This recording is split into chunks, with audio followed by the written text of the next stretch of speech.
श्री लिंगाष्टकम्। ओम ब्रह्ममुरारिसुरार्चितलिङ्गम् निर्मलभासितशोभितलिङ्गम्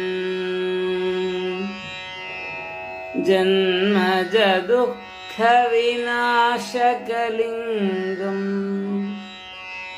तत्प्रणमामि सदा शिवलिङ्गम्। देवमुनिप्रवरार्चितलिङ्गम् कामदहं करुणाकरलिङ्गम् रावणदर्पविनाशनलिङ्गम् तत्प्रणमामि सदा शिवलिङ्गम्। सर्वसुगन्धसुलेपितलिङ्गम् बुद्धिविवर्धनकारणलिङ्गम् सिद्धसुरासुरवन्दितलिङ्गम् तत्प्रणमामि सदा शिवलिङ्गम्।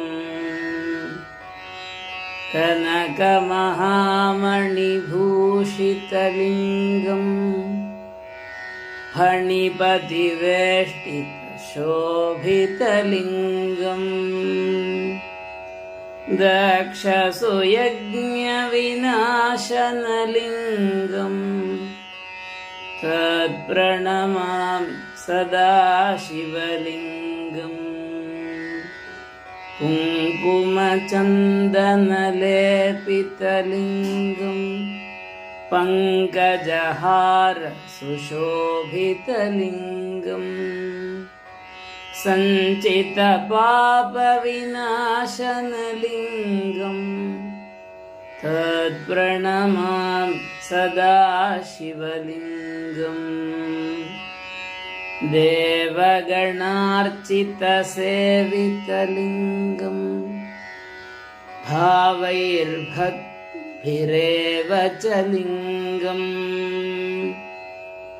दिनकरकोटिप्रभाकरलिङ्गम् तत्प्रणमामि सदा शिवलिङ्गम्। अष्टदलोपरिवेष्टितलिङ्गम् सर्वसमुद्भवकारणलिङ्गम्